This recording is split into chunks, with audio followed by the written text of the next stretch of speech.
What's a spring box and how does it work? Ryan's gonna show you that and more about this Vanagon right now.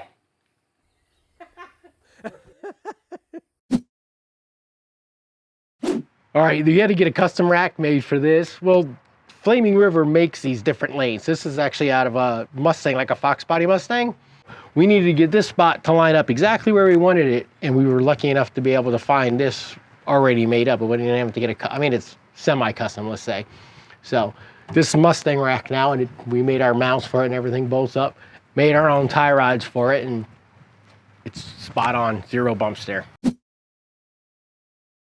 You can see right in here how we, this is where the original location for the lower A-arm would have been down here, and we moved it up 2 inches and over 2 inches. So like you can see how far over it is just from that little cope that was in there. We cut all the brackets and everything that were hanging down here. It's all off. The uppers, we did this exact same thing. So they've been raised and moved in the same way to fit these big tires that are big wheels that are on it to get them tucked underneath the fender so it could sit all the way down.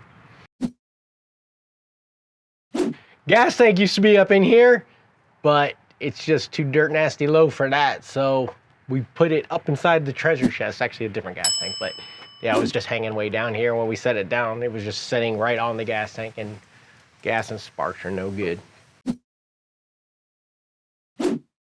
Hit the like for the algorithm.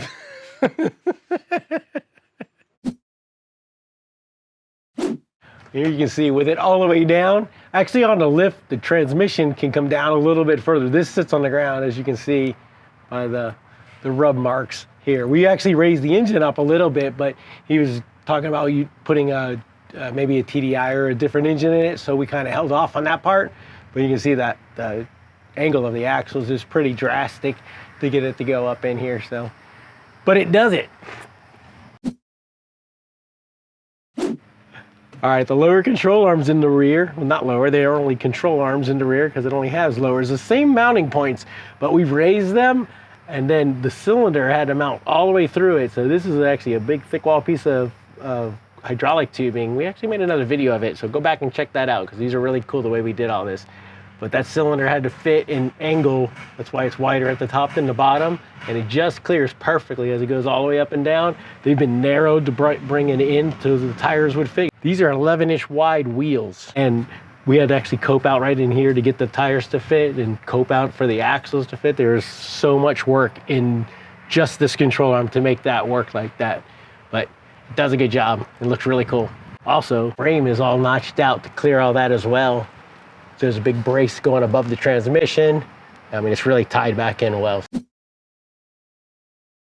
On the seat, we couldn't just flip the seat forward, just hinging it at the top, because the back of the seat would hit the roof, and the seat is fairly heavy, so when you lifted it, it would just drop back down and you couldn't get behind the seat or anything. So what we did is we made a mechanism to flip the seat and tuck it under the steering column and the shifter and everything. So we drew a template of the whole side of the door opening, put the steering wheel in it, put the wheel tubs in it, put everything in it, and then we laid it out, took some cardboard and some little pieces of cardboard with tacks or thumbtacks and just tilted it, and we got it to work. So it slides right down in there, and now it's a one-hander.